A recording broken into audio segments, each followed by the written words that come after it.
안녕하세요. 제가 35세 여성이고 제 남편은 38세입니다. 결혼한 지 4년 차이며 28개월 된 아들이 있습니다. 아이를 키우며 다른 가족들과 별반 다르지 않게 생활하고 있는 평범한 가정입니다. 보이는 대로 아무 문제 없는 가족도 들여다보면 크고 작은 문제들이 있습니다. 남편과 사이에 불화는 없습니다만 고부 갈등은 피할 수 없는 문제였는지 시모와 사이가 좋지 않았습니다. 처음부터 이랬던 것은 아니고 결혼 후 갈등이 점점 심해진 경우입니다. 그런데 결국은 아예 현재 연락을 끊고 살았습니다. 이혼까지도 고려했던 심각한 상황이 있었지만 시부모님 빼고는 남편과 제 사이에서 거부할 정도로 심한 문제는 크게 없어요. 그래서 궁여지책으로 선택한 것이 시모를 차단하고 사는 것이었습니다. 다행히 남편이 제 입장을 이해해주고 시댁과 연금구 산다고 하면 남편과도 갈등을 겪는 경우가 대부분인데 남편이 내 편이라는 것은 제 복이라고 생각해요. 우리 남편 정도면 저와 어머니 중간에서 그럭저럭 역할을 잘했다 볼 수 있습니다. 좋았던 고부 사이가 안 좋아지는 건 쉬워도 안 좋은 고부 사이가 좋아지는 것은 정말 어려운 일인 것 같아요. 결혼해서 어머니에게 인정받는 며느리가 되려고 나름 노력을 했지만 저는 더 이상 애쓰지 않기로 했습니다. 그냥 포기하고 나니 정신건강에는 이익이 된다고 생각해요. 훨씬 나아진 것 같아요. 시댁에는 아주 친한 분이 한 분 있는데 시누이와 막내 남편이 있고요. 반면 우리 집에는 작년에 만들어진 두 딸만 있는 집이에요. 제 집과 시댁은 근거리에 붙어 살고 있어요. 하지만 작년 결혼하고 살게 된 아파트에는 가족들이 살게 되면서 시댁과는 조금 멀어졌어요. 현재는 육아에 집중하기 위해 휴직 중이에요. 친정이 가까워 엄마가 자주 우리 집에 아이들을 돌봐주러 오곤 하지만 항상 걱정스러운 이야기를 하곤 해요. 내가 아무리 멀리 살았다고 해도 쉽지 않아. 싫은 게 아니라도 내가 시어머니랑 잘 지내주고 살 생각은 없는 거니? 라고 말씀하십니다. 엄마, 내가 그런 노력 없이 이런 결정을 했겠어? 내가 숙이고 들어가면 우리 어머니 또 예전처럼 나를 우습게 보고 마음대로 휘두르려고 하실 것 같아요. 사람이 60년을 그렇게 살았는데 타고난 성향이 있잖아요. 제 생각에는 우리 어머니는 결코 변하지 않으실 거예요.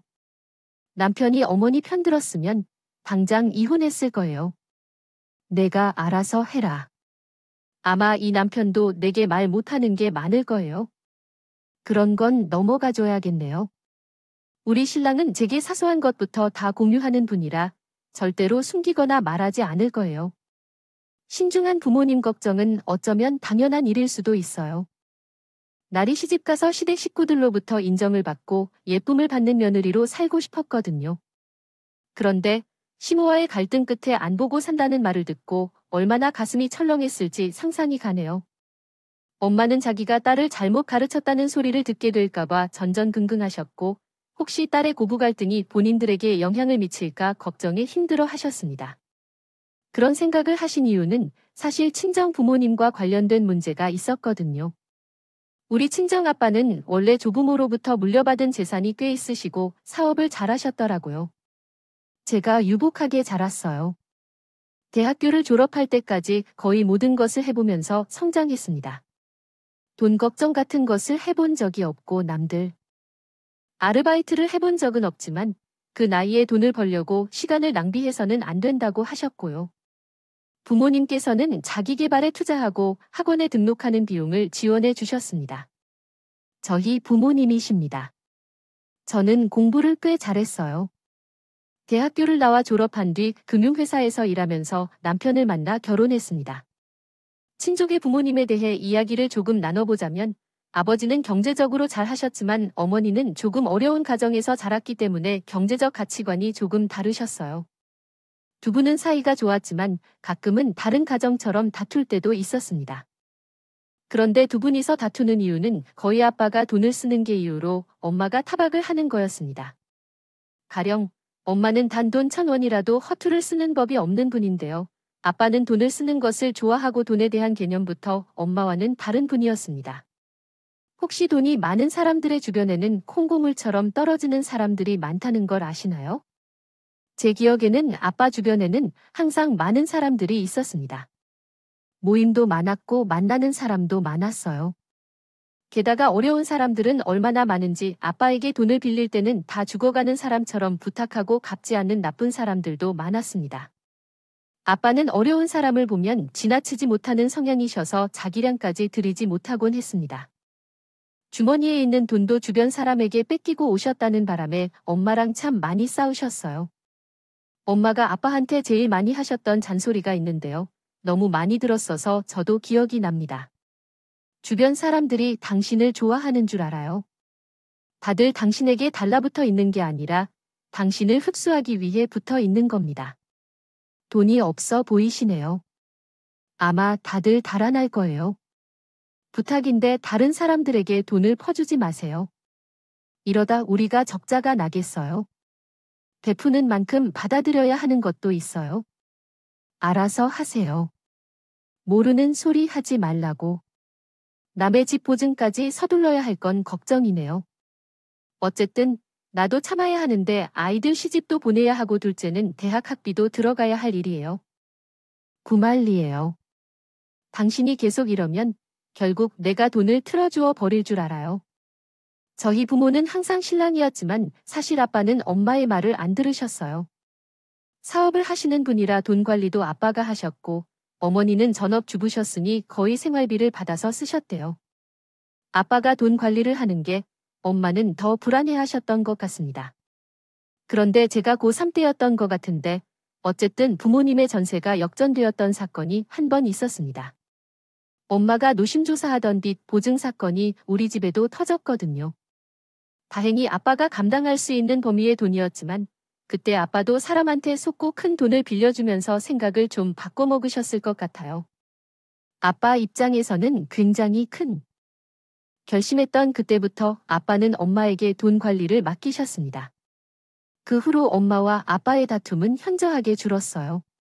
엄마는 돈을 착실히 모으시는 것뿐만 아니라 재테크에도 소질이 있어 부동산 쪽에 투자하셔서 상당한 수익을 올리셨다고 알고 있어요. 그래서 결혼할 때도 시댁보다는 친정, 엄마의 도움을 많이 받아 결혼했습니다.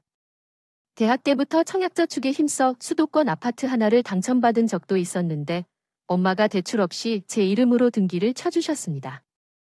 결혼 후에는 그 집을 신혼집으로 삼았었고 솔직히 남자 쪽에서는 큰 부담이었지만 남편은 결혼할 때 매우 기뻤습니다. 금융회사를 다니면서 엄마에게 재테크에 대한 조언도 많이 드렸어요. 제가 알려드린 방법으로 목돈 돌리면서 큰 돈은 아니더라도 수익을 냈어요. 그러다가 엄마가 저에게 재산 관리를 맡기겠다고 하셨습니다. 엄마는 이제 노안이 왔는지 스마트폰으로 무엇을 하는 게 서툴러서 너는 장녀이기도 하고 돈 관리를 잘하니까 우리 집 재산은 내가 관리한다면 어려운 일은 없을 거야. 부동산은 세입자 관리만 하면 되는 거고 목돈을 돌리는 건 관리만 좀 해주면 된다. 그리고 엄마 아빠랑 노후를 위해 저축해 놓은 통장이 있잖아. 그건 내가 조금 불러줄 수 있니? 엄마가 매달 돈을 꾸준히 넣을 생각이야. 알겠어. 엄마 대신 일부는 공격적으로 투자할 거라서 감안해줘. 돈이 돈을 벌어내야지. 그렇지 않으면 큰 돈을 벌지 못해. 저는 그때부터 친정 부모님의 재산 관리를 맡게 되었습니다. 원래는 결혼 전까지만 하고 동생에게 맡길 생각이었는데 동생이 자기는 그런 것 귀찮다며 못한다며 나중에 유산을 물려받고 싶다고 해서 거절했었죠. 그래서 제가 계속 관리해 드리기로 했어요. 남편과 결혼 준비할 때 서로 재정 상황을 얘기하잖아요. 그때 저는 제가 모은 돈과 부모님의 재산을 분류해서 설명했고 솔직하게 공개했습니다. 제가 모은 돈은 현금 6천만 원과 아파트 하나입니다. 한편 남편은 현금 4천만 원이지만 집은 없었고 시댁 지원을 받을 수 없다고 했었어요. 그래서 자기야, 우리 부모님 재산은 내가 관리해주기로 했어 라고 말했습니다. 주는 것 결혼했어도 계속해야 할 것 같아 내가 계속 해왔던 것도 있고 엄마 아빠가 세금 문제면 이것저것 신경을 다 못 쓰신다면 엄마 예금 관리도 내가 계속 할 테니 우리 돈이니까 당신이 신경 쓸 필요는 없지만 그래도 알고 있어야 할 것 같아서 얘기했어. 그래 당연히 당신이 해야지. 그런 것은 나도 이해해. 그럼 우리 결혼해서 돈 관리는 당신이 하는 게 어떨까? 내 생각에 당신이랑 나랑 분리하면 돈이 새 것 같아. 한 사람이 맡아서 하는 게 좋겠지 잘하는 사람이 돈을 굴리는 게 맞는 것이잖아 기왕 하는 거니까 머리 아파도 당신이 해볼래 나는 편하게 용돈 받아 쓰고 싶어. 결혼 전에는 저는 부모님의 재산을 관리하고 있었지만 남편에게는 모든 사실을 솔직히 말했습니다. 그러자 남편은 이해한다며 결혼 후 돈 관리도 제게 맡기겠다고 했어요. 그래서 결혼 후에도 경제적인 부분은 제가 책임지게 되었습니다. 남편은 참으로 착한 분 같아서 결혼 준비하는 동안 큰 문제 없이 진행되었어요. 시어머니는 처음부터 금전적인 지원을 받지 말라고 매우 명확하게 말씀하셔서 제 기대는 크지 않았습니다. 이 부분을 제외하면 어머니께서도 처음에는 저에게 잘 대해주셨습니다. 결혼 준비 과정에서는 특별한 간섭도 없었어요. 없었습니다.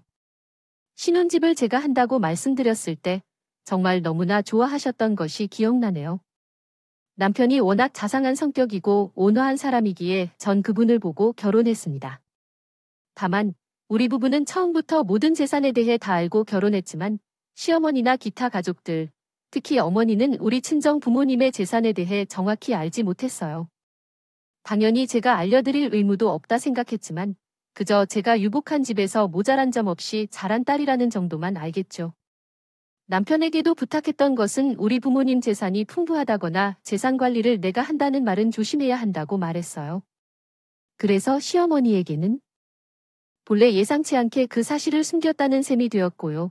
어쨌든 결혼한 후 시댁으로부터 받은 것이 없어도 모든 일은 다 하고 결혼했습니다. 예단도 남들보다 떨어지지 않게 친정 어머님이 챙겨주셨어요. 다만 예물은 별도로 받지 않았고 신랑과는 명품을 하나씩 맞추는데 만족했습니다. 전 무력한 편이 아니기 때문에 앞으로는 내가 갖고 싶은 물건을 차근차근 사는 것이 더 합리적이라고 생각했습니다. 남편과 나는 둘 다 꽤나 연봉이 좋습니다. 남편은 연봉 4천만 원, 나는 8천만 원 넘게 받아요. 친정에는 별도의 용돈을 드리지 않았지만 시댁에는 생활비를 내야 한다고 남편이 결혼 전부터 이야기를 했었어요. 그래서 월 100만 원씩 주고 있습니다. 적은 돈은 아니에요. 그래도 둘이 대출도 없고 수입을 합치면 그 정도로 살 만큼은 되었습니다. 우리가 더 적게 내는 입장이라 보기에는 좀 눈치가 보이기도 해요. 처음 1년간은 그럭저럭 문제없이 살았어요. 어머니 집이 제사 없는 집이라 시댁에 갔을 때 힘들게 노동을 하거나 일을 할 필요가 없었죠. 하지만 집이 시댁과 가까워서 자주 보게 되었을 때 문제가 생겼는지 궁금합니다. 결혼한 지 1년이 넘어가면서 시어머니와 자주 갈등이 생겼어요. 어머니가 예고 없이 우리 신혼집에 마음대로 찾아오시는 일이 잦았습니다. 가장 먼저 말씀드려야 할 것은 초반에는 전화는 하고 오시다가 나중에는 신랑에게 현관 비밀번호를 받아서 낮에 집이 비어있는 경우에도 자주 오셔서 냉장고에 반찬을 두고 가셨어요. 당연히 어머니가 우리를 위해 그렇게 행동한다면 문제가 없겠지만 그런 행동을 하는 것은 참으로 곤란했어요. 제 살림을 뒤져보거나 안방에 마음대로 들어가서 서랍을 열어보는 것은 문제였거든요. 제 입장에서는 곤란했습니다. 어머니에게 제 집에 자유롭게 오는 것을 원치 않는다고 말하는 것은 참 어려웠어요. 남편을 통해서 말을 해도 며느리 입에서 나왔다고 생각하실 거고요. 그래도 아주 경험이 없는 분은 아니어서 집에는 저 있을 때 오셨으면 한다고 말씀드렸더니 떨떠름해 하시면서도 그러마하고 대답은 하시더군요. 하지만 가끔은 저 출근하고 집에 아무도 없을 때 오셔서 이리저리 제 물건을 구경하시거나 서랍을 뒤지기도 하셨습니다. 제가 집에 홈캠이 있어서 문을 열고 들어가는 것과 집거실과 안방은 앱을 통해 전부 볼 수 있거든요. 어머님은 모르시는 것 같더라고요. 어쨌든 그 뒤로는 마음대로 오시는 횟수는 줄긴 했습니다. 물론 사전에 연락은 당연히 없으셨고 저희 주말에 집에 있는 경우에 오시긴 하더라고요. 현관문 앞에 도착해서 문을 열라고 전화하셨다면 연락이겠습니다. 그리고 그렇게 오셔서 저에게 커피 한 잔을 주문하셨는데 내오라라고 하시면서 쓸데없는 말을 많이 하십니다.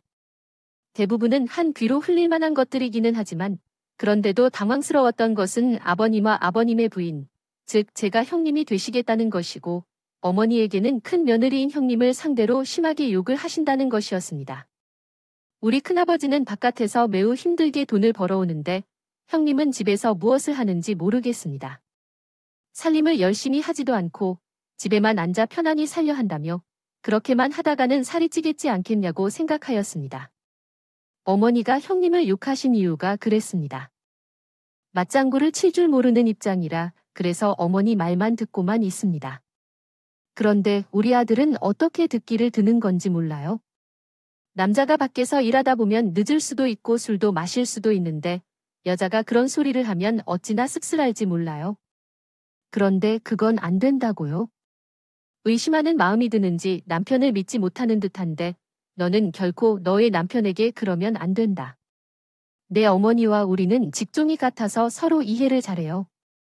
우리의 걱정은 마세요. 적당히 맞장구를 하면 항상 결론은 돈 문제에 모이게 되어요. 나에게 생활비를 주는 게 아까운 건지 돈 보내는데 온갖 핑계로 다 말해요. 자기도 힘들다면서 하는 말이야. 나에게 자식들에게 돈을 줄 때 그러는 말. 들려야겠지만 너도 알겠지만 나이가 들면 돈이 더 드는 법이다. 늙으면 먹는 것도 아무거나 먹을 수 없고 병원비도 많이 들게 되어 이번 달에도 너무 빠듯해서 결국은 다른 데서 융통해 사용했지 뭐. 나는 자식을 다 키워놔도 이렇게 하등바등 팔자인가 보다. 이러면서 돈이 없다는 타령을 하십니다. 저는 어머니가 돈 타령을 하실 때 솔직히 마음이 불편합니다. 제가 아버님네보다 용돈을 적게 들여서 그러는 것도 있겠지만 두 분의 기초연금도 나오시고 아버지는 국민연금을 받으시는데 왜 돈이 없다고 하시는지 전혀 이해가 안 갑니다. 제가 봤을 때 어머니의 쓸모가 적은 것도 아니에요. 저도 자주 이렇게 되서네요. 백화점 하루가 멀다고 들락거리시고 저희 친정엄마보다 비싼 옷을 입으시는 분입니다. 그러니 매번 돈이 없죠. 어머님과 아버님은 따로 카드를 쓰시는데 그럼 한 달에 300 넘게 쓰시면서 저렇게 부족하다고 하신다는 거예요. 솔직히 너무한다는 생각이 듭니다. 돈이 없다는 말씀하시면 용돈을 드리고 나서도 따로 2에서 30만 원씩 드린 적도 여러 번 있었습니다. 어머니가 돈이 없다고 하는 소리는 사실은 저대로 생활비를 늘려달라는 말이라는 거 눈치채고 있었지만 그 부분은 확실히 말씀드렸습니다. 어머니, 죄송하지만 여기서 내 생활비를 늘려드리는 건 어려워요. 저희도 계획이 있는데 틀어지면 곤란해서요. 이해 좀 해주세요. 저도 매달 빠듯하게 살아요. 살 생각이라면 정말로 더 이상 여유가 없어요. 저는 약간의 거짓말을 더해 급한 대로 어머니의 용돈을 올리려는 의도를 막아버렸어요. 그럼에도 불구하고 착하다고 알고 있었던 어머니가 아주 식스케를 드러내는 것 같아서 기분이 좋지 않았어요. 남편에게 말하는 것도 조심스럽고 처음에는 아예 말조차 하지 않았어요. 하지만 그게 전부가 아니었어요. 어머니는 제 친정 부모님의 재산에 대해 궁금해하셨어요. 처음부터 그런 게 아니었지만 임신했을 때 친정아빠가 사용하던 차를 외제차로 바꿔주신 적이 있었어요. 어머니가 그 차를 한번 태워보니 엄청 비싼 차라며 계속 물으셨어요. 하더니 어서라는 바이브레이티드, 그러한 것인지 그때 어머니의 표정이 조금 수상했어요. 아마도 8천만 원 가까이 된 차를 턱하니 제가 본 것으로는 우리 친정이 의심스러운 집인 것 같아요. 이 차는 왜 이렇게 비싼 건가요? 당신 친정 아버지가 능력 있는 분인가 보군요. 그런 걸 대출 없이 구입한 거죠. 난 자동차 운전하고 있을 때 아마도 불안했던 모양이에요. 아버지도 대단히 결심하고 구매하신 것 같아요. 자녀가 태어나고 육아휴직을 할 때 남편이 다니게 해야죠. 하지만 돈 없는 집에서는 꿈도 못 꾸는 거야. 아, 아니에요. 부모님께서 재산이 많으신 것 같아. 대략적으로 말해보세요. 이 돈은 제 돈이 아니고 부모님의 재산인데요. 제 자세한 것은 몰라요. 시어머니와 친정 부모님의 재산에 대한 대화가 곤욕스럽다고 생각해서 제가 잘 모른다고 하며 주제를 바꿨습니다. 그런데 출산 후 여동생이 결혼을 앞두고 있었는데 그때부터 어머니가 제게 대놓고 이상한 욕심을 드러내기 시작했습니다. 동생은 저의 구매로 세입자가 되어 살게 된 아파트에 입주했고 결혼 후 좋은 기회가 있어 매입한 아파트였습니다. 결혼 후 재테크 목적으로 대출을 이용하여 구입한 것이지만 시댁집에 어떤 도움도 되지 않는 것이었습니다. 그러나 어머니는 그 집에 대한 욕심을 계속해서 표현했습니다. 막말을 하시더라도 동생이 아파트에 들어가기로 했다고 했다며 동생이라고 싸게 후려치지 말고 시세대로 전셋값 다 받아라. 가족끼리 원래 동향을 정확하게 해야 하는 법이야. 동생에게 전셋값 시세대로 받으라는 말을 하시더라도 당연히 대출이 있는 집이라 저도 동생에게 보증금을 받아 충당하려는 했습니다. 하지만 오래 사실 계획도 아니고 시세대로 다 받을 생각은 없어요. 제가 알아서 할게요. 어머니, 동생이 오래 살 것도 아니고 엄마가 해놓은 집이 있는데 그게 준공일장에 맞지 않아 잠시만 사는 거라고요. 그렇게 대답했습니다. 그러자 어머니는 놀란 표정으로 저에게 되묻습니다. 뭐라고요? 친정 엄마가 동생 앞으로 집을 해주신 거니 그럼 너도 집 하나는 받아야지. 나중에 엄마가 너도 챙겨주시는 거지. 그게 어머니랑 무슨 상관이 있다고 저렇게 다그치는 건지 모르겠어요. 저는 지금 사는 아파트 대출 없이 살라고 엄마가 해주신 건데요. 제가 뭘 더 해달라고 엄마한테 얘기를 하겠어요. 결혼했으니까 저랑 남편이 꾸려가야죠. 그래. 그래도 내가 장년인데 동생보다는 더 많이 챙겨야지 않겠냐? 앞으로 내 걸 다 챙겨야 한다. 절대 동생한테 뺏기지 말고. 이건 무슨 신부인가요? 친정 재산 다 가져오라는 건지 가져오면 아들 재산이 되는 줄 아시는 건지. 그렇다고 해도 자기 재산이 되는 거 아닌데 왜 저렇게 우리 부모님 재산은 욕심을 내신다는 건지요. 솔직히 기분이 확 나쁘더라고요. 그래서 저도 확실히 해야겠다는 마음에 한마디 했습니다. 저희 친정 부모님 재산이니까 제가 뭐라 말 못해요. 부모님이 알아서 주시면 좋지만 못 받아도 할 수 없는 거고요. 근데 어머니는 나중에 우리 선우 아빠한테 얼마나 주실 생각이세요? 저는 어머니 재산 상황을 잘 몰라서요. 어머니께서 그러시니까 저도 궁금하네요. 그랬더니 얘는 내가 무슨 돈이 있니? 우리 노자금 하기도 빠듯하다 이러시고는 꿀을 먹은 벙어리가 되신다고 하셨어요. 일단 제가 수정한 내용을 확인해 주세요. 일은 저도 그냥 넘어가게 뭐해요. 남편에게 얘기했습니다. 솔직히 기분 나쁜 것들 다 이야기했어요. 어머니가 자꾸 그러시면 나도 당신 부모님 재산 얘기 입에 달고 살 거야. 신경 끄셨으면 좋겠다고 당신이 잘 말씀드리셔. 아이씨, 우리 엄마도 참 그런 분이시네요. 알겠어요. 제가 당신한테 화살 안 가게 잘 말씀드리게. 그러고 나서 그 일은 잊어버렸습니다. 하지만 그 후에도 얼굴 볼 때마다 어머니는 친정 엄마가 뭐 사주신 거 없어네? 동생은 결혼할 때 예단이랑 혼수 얼마나 했대? 친정에서 다른 건 해주신 거 없다니 이런 질문으로 제가 괴롭혀졌습니다. 진실을 하시려는 건지 시어머니 본성이 드러나는 것 같아서요. 저도 짜증이 슬슬 나더라고요. 그러다가 결정적인 사건이 한 번 터졌는데요. 하필 제가 집을 비운 사이 어머니가 또 우리 집에 반찬을 핑계로 들어오신 적이 있었습니다. 거리가 있는 곳이어서 당장 집에 들어갈 수도 없었는데 그날따라 어머니가 거실이랑 안방을 이리저리 많이 뒤지시더라고요. 대체 뭘 찾으시려고 그러시는 건지 알 수 없었지만요. 그전에도 제 드레스룸에서 온 라벨 다 뒤집어 보신 적도 있으셨고 어찌 찾으셨는지 몰라도 제 앨범까지 꺼내서 보셨던 적은 있었어요. 아무튼 홈캠 보고 너무 놀라서 저도 서둘러 귀가했습니다. 황급히 문을 열고 들어갔는데 시어머니가 거실 소파에 떡하니 앉아 계시더라고요. 당연히 화가 났지만 일단 심호흡하고 한번 참았습니다. 어머니 어쩐 일로 연락도 없이 오신 거예요? 저에게 미리 전화 좀 주시지 그러셨어요. 그랬더니 어머니가 저를 싸늘하게 노려보면서 아들네 집에 오는데 너한테 허락받고 와야 하는 거냐? 밑반찬 몇 개 냉장고에 넣어 주려고 왔다. 그럼 반찬만 넣어주고 갈 것이지. 왜 안방까지 들어가 서랍은 뒤지신 거냐고 말하고 싶었지만 가만히 있었어요. 그냥 가시려나 싶어서요. 그런데 어머니는 자리에 앉아 가실 생각을 안 하시더라고요. 그러더니 저에게 할 말이 있다며 자리에 앉으라 하시는 겁니다.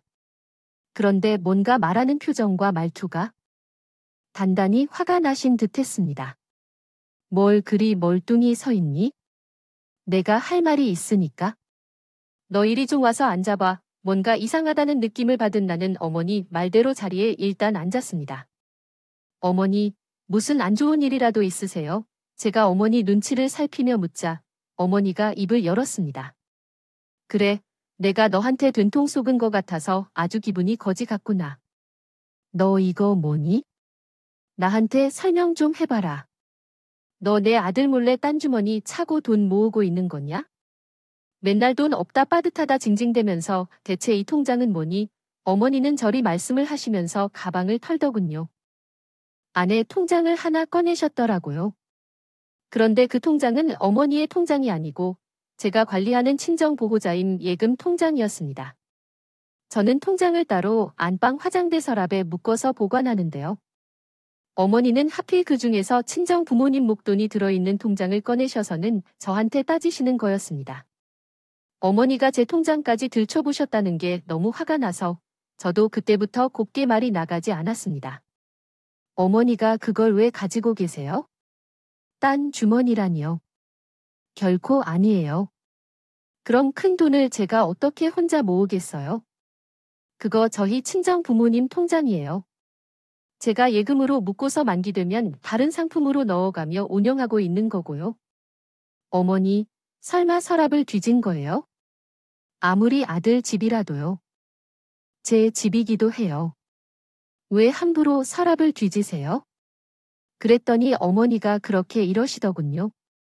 뒤지려고 한 게 아니라 화장대에 늘어놓은 물건을 서랍에 넣다가 우연히 보게 된 거예요. 내가 뭐가 궁금해서 내 통장을 뒤져보겠니 싶었어요. 눈에 보이길래 알뜰하게 사는지 확인하고 싶어서 약간 봤어요. 근데 우리 아들 이름으로 된 통장은 하나도 없고 죄다 너 이름으로 된 통장이랑 내 부모님 통장만이 있었어요. 나 원참 어이가 없어서 너 우리 집 아들이 벌어오는 돈 전부 내가 관리하는 건가요? 뭐, 그건 좋아요. 근데 내가 친정 부모가 맡긴 목돈이 있는데 그동안 돈이 없다고 나한테 거짓말한 건 아니겠죠? 너 혹시 나한테 생활비 주는 것이 아까워서 저런 건 아니에요 세상에. 대체 얼마나 되는 것인지 이렇게 돈이 많은데 그동안 돈이 없다고 하며 허둥대던 것이 너무 부끄러운데 어머니, 그 돈은 제 것이 아니에요. 결혼 전부터 관리해드리던 친정 부모님의 돈이거든요. 제가 어떻게 어머니에게 이런 비난을 들어야 하는지 모르겠어요. 어머님과 상관없는 돈이고요. 저가 마음대로 쓸 수 있는 돈은 더더욱 아니에요. 그렇게 말하자 어머니는 화를 내시며 발끈하시더라고요. 그런 일이 어디 있어요? 부모님은 죽을 때 그 돈을 다 무덤에 넣을 거라 그러셨나 봐요.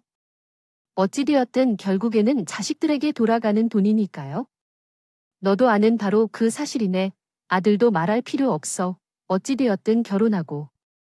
내가 돈을 굴리는 거라며 내 돈이라는 거고 우리 아들 돈인 것이나 매한 가지야 지금.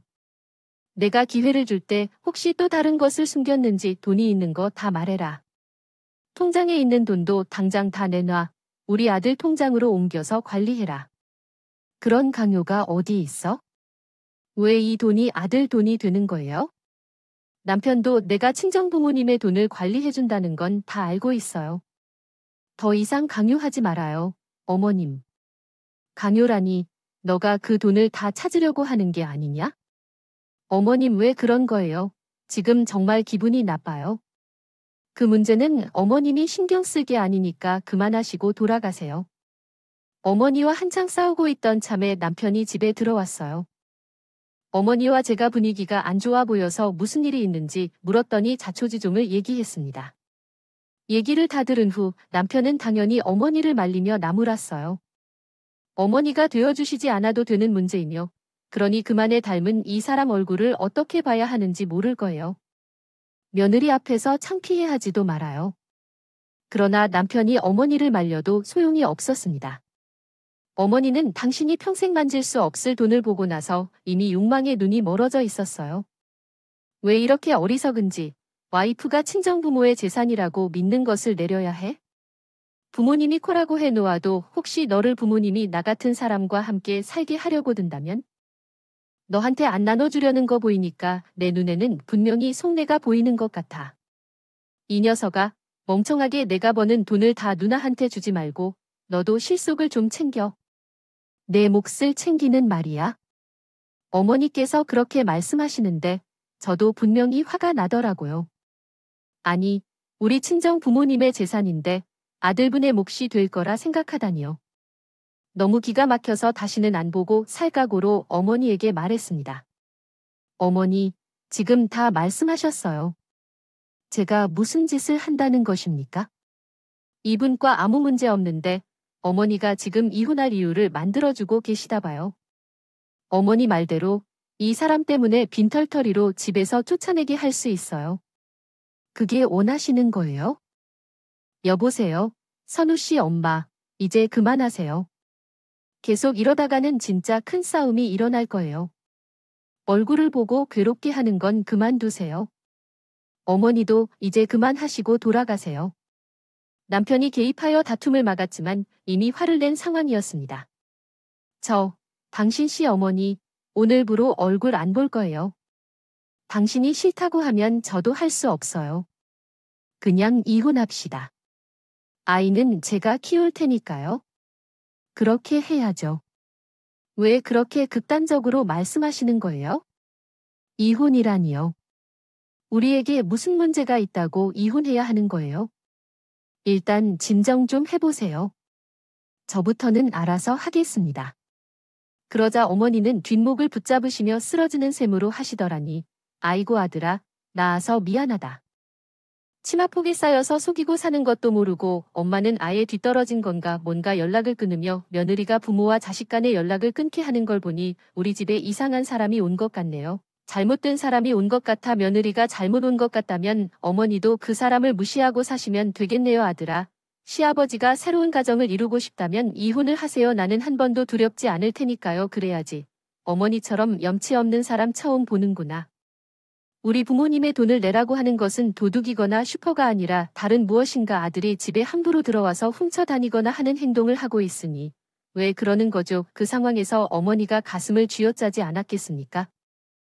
인연이 이제 본색을 드러내는구나. 너, 인연 내 아들. 돈 얼마 숨겼어? 당장 다 내놔. 나도 너 같은 며느리 필요 없어. 돈을 내놓고 내 친정으로 가라. 제가 왜 나가요? 모르세요. 이 집은 공동명의 아니에요. 제 명의 집이에요. 나가라면 어머니가. 아들을 데리고 나가세요. 지금 당장이에요. 어머니와 저는 끝내 건널 수 없는 강을 건너버렸습니다. 아마 대한민국의 고부지간 싸움하면서 이렇게 막말을 주고받은 사람이 있을까 싶네요. 남편은 결국 주저앉아 있는 어머니를 데리고 밖으로 나갔습니다. 그리고 저는 저대로 너무 화가 나서 정말 남편과 이혼해야겠다고 결심까지 했습니다. 얼마 후 남편이 돌아왔는데 그러더라고요. 선우 엄마 미안하다. 이번 일은 다 우리 엄마 잘못이야. 내가 할 말이 없어. 당신 하고 싶은 대로 다 해. 대신 우리 선우는 결손 가정에서 키울 수 없어.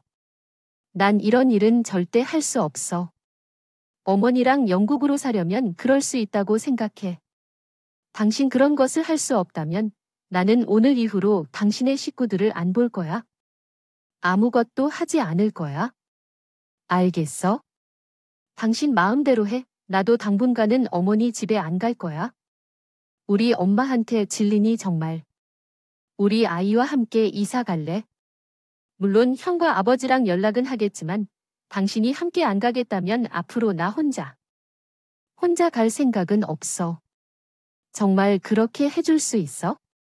나중에 나한테 다른 얘기 하지 마세요. 정말 당신과는 이혼할 거예요. 분명히 이야기하고 있는데 내게는 당신에 대한 강한 생각이 없어요. 앞으로 당신 집에 며느리로 살라고 강요하지 마세요.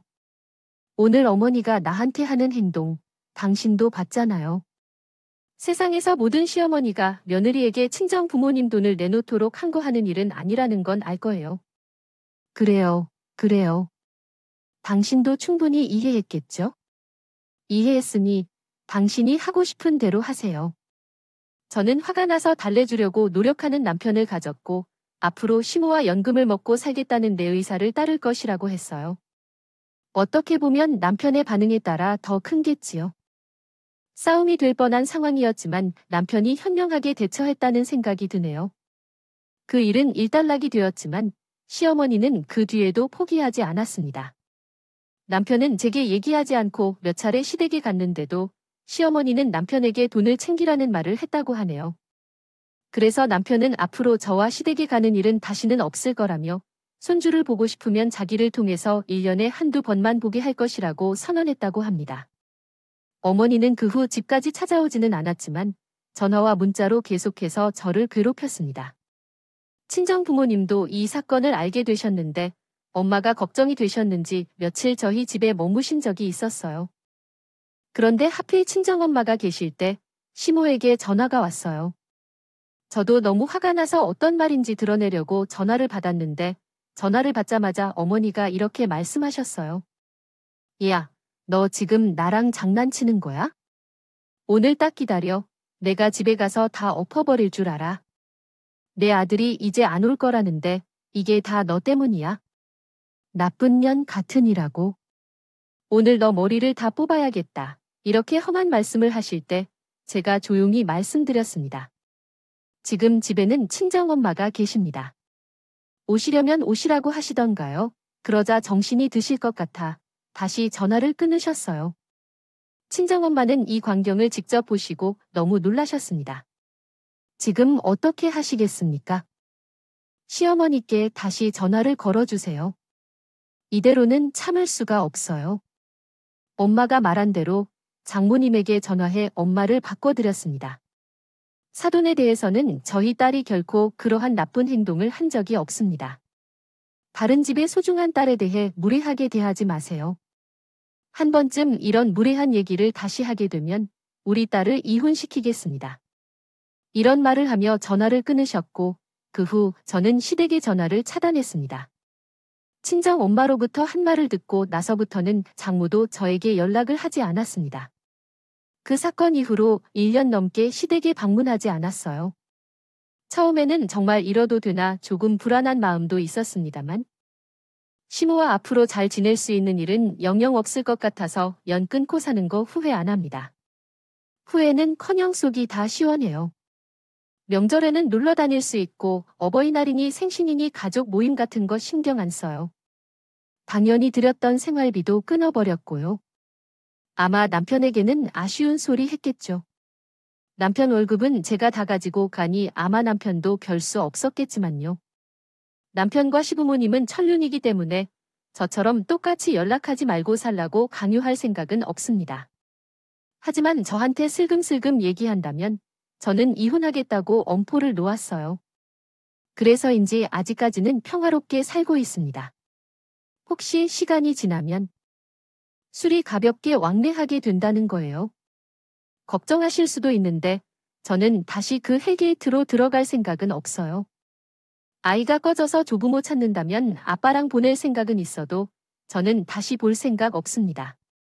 제가 환갑 정도 될 때까지는요. 제가 시댁과 영 끊고 살게 될 이야기예요. 재미있게 들으셨나요? 시어머니가 과한 욕심을 부리신 거 맞죠? 저한테 나쁜 며느리라고 욕하실 분은 없을 거라고 생각합니다. 시댁과 왕래 안 하고 산다고 안 좋게 보지 마시고요. 그냥 내 딸이 당했다면 어땠을까 하는 마음으로 들어주셨으면 좋겠습니다. 제 이야기는 여기서 마무리할게요. 구독자 여러분들 가정은 항상 평안하시길 바랍니다. 감사합니다.